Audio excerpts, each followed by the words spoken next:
Hi guys, எல்லாருக்கும் வணக்கம் guys. இந்த வீடியோவில் நம்ம என்ன பார்க்க போகிறோன்னா, இந்த வாட்டி ஆர்சிபி அணி மிஸ் ஆகாதுங்க. லாஸ்ட் டைம் நாங்கள் தோரணை மட்டும் வெளியே போகிறதுக்கு கடைசி ஆண்டு ஆர்சிபி தான் காரணம். அது எங்கள் மைண்டில் இருக்குது. கண்டிப்பாக அதுக்கு பை வாங்குற விதமாகவும் எங்கள் வெற்றி தொடரணும், இந்த சீசன் நாங்கள் தான் கோப்பையை வரணும் அப்படின்னு சொல்லிட்டு சிஎஸ்கே அணியின் இளம் நட்சத்திர வீரர் ரச்சின் ரவீந்திரா பார்த்தீங்கன்னா ஓப்பனாக சவால் விட்டு பேசியிருக்காருங்க. நாளைக்கு தொடங்க போகிற சிஎஸ்கே வர்சஸ் ஆர்சிபி போட்டி குறித்தும் சில பல கருத்துக்கள் ஓப்பனாக பேசியிருக்காரு. அவர் என்ன பேசினார், ஏது பேசினார் சொல்லிட்டு வீடியோ டீட்டெயில்டாக பார்க்கலாம்.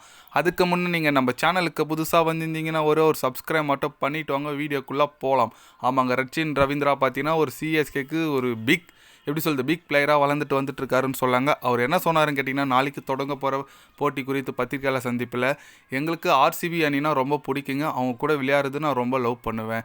அது மட்டும் இல்லாமல் இந்த ஐபிஎல் தொடரில் பார்த்தீங்கன்னா மும்பை இந்தியன்ஸ், ஆர்சிபி இது போன்ற பெரிய பெரிய அணிகள் நான் விளையாட நினைக்கும் போது எனக்கு ரொம்ப மகிழ்ச்சியாக இருக்குது. கண்டிப்பாக என்னோடய ஸ்கில்ஸை நான் டெவலப் பண்ணிக்கிறேன். லாஸ்ட் டைம் நாங்கள் ஆர்சிபி கிட்ட தோக்கும் போது நான் ரொம்ப மன உளைச்சலில் இருந்தேன். அந்த போட்டி ஜெயிச்சு தான் நாங்கள் பிளே ஆஃப்ஸுக்கு போயிருப்போம். அது எங்கள் மைண்டில் ஒன்றும் இருக்குது. இருந்தாலும் அதுக்கு ரிவெஞ்ச் வாங்குற விதமாகவும் எங்கள் கோட்டையில் சென்னையில் நடக்கிறதுனால கண்டிப்பாக நாங்கள் வெற்றி பெறணும்னு நினைக்கிறோம். அதனால் கண்டிப்பாக இந்த வாட்டி ஆர்சிபி அணி மிஸ் ஆகாதுங்க. அவங்களுக்கு எதிராக நாங்கள் நல்ல ஒரு ஸ்ட்ராட்டஜி வச்சுருக்கோம். அதை நாங்கள் எக்ஸிக்யூட் பண்ணால் மட்டும் போதும், வெற்றி உறுதி.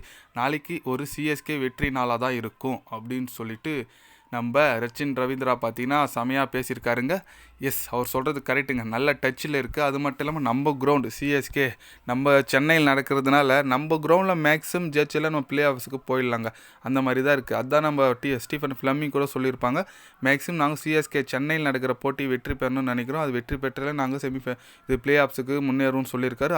அதே ஸ்ட்ராட்டஜி தான் இப்போது இவர் பேசியிருக்காரு. அப்போ டீம் மீட்டிங்கில் இதுதான் இருக்கிறது போல இருக்குது.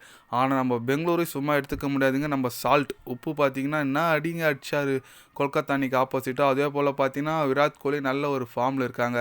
அதனால் நம்ம ஈஸியாக எடுத்துக்க முடியாதுங்க. ரெண்டு அணியுமே நல்ல ஒரு அணியாக தான் இருக்காங்க. ஒரு டஃப் கொடுப்பாங்க கண்டிப்பாக. நம்மளுக்கு எந்த வகையில் டஃப் கொடுக்கணுமோ கொடுப்பாங்க. போலிங்கை பார்த்தீங்கன்னா நல்லதாங்க இருக்குது. ஹேசல்வுட் இருக்கார், இன்னும் புவனேஸ்வர் குமார், சுங்கிங் கிங் வேறு வரல. குணால் பாண்டியா லாஸ்ட் டைம் பார்த்தீங்கன்னா செமையாக ஒரு நல்ல ஒரு பால் போட்டார். பட்டிதரு புது கேப்டன், நல்ல ஒரு டீமுங்க. ரெண்டுமே ஆப்போசிட் ஒரு சவாலான டீம் தான். பார்க்கலாங்க, நாளைக்கு சிஎஸ்கே வெற்றி பெற்றால் நல்லாயிருக்கும். ஏன்னா தனது 2வது வெற்றியை பதிவு செய்யும். அடுத்து பிளே ஆஃப்ஸ் வர்றதுக்கு ரொம்ப யூஸ்ஃபுல்லாக இருக்கும். பொறுத்து வந்து பார்க்கலாங்க. ஆனால் கொல்கத்தா அணிக்கு ஆப்போசிட்டாக செம்மையாக வெற்றி பெற்றாங்க பெங்களூர் அணி. அது தொடருமா அப்படின்னு சொல்லிட்டு பார்க்கலாம். நீங்கள் சொல்லுங்கள், நம்ம ஆர்சிபி அணி கொல்கத்தாவுக்கு எதிராக ஃபஸ்ட்டு மேட்ச் செம்மையாக வெற்றி பெற்றாங்க. சென்னை எதிராக வெற்றி பெறுவாங்களா, வெற்றி பெற மாட்டாங்களா? சேப்பாக்கத்தை நம்ம கோட்டையில் நடக்குது. உங்களோட கருத்துக்கள் என்னன்னு சொல்லிட்டு மறக்காமல் கமெண்டில் கொஞ்சம் சொல்லுங்கள். இது போன்ற ஸ்போர்ட்ஸ் நியூஸாக தெரிஞ்சுக்கணுன்னா சேனலை சப்ஸ்கிரைப் லைக் ஒன்று பண்ணிக்கோங்க. கண்டிப்பாக கிரிக்கெட் பற்றி day by day channel update வரும். மறக்காமல் சப்ஸ்கிரைப் மட்டும் கொஞ்சம் பண்ணி வச்சுக்கோங்க. நன்றி, வணக்கம்.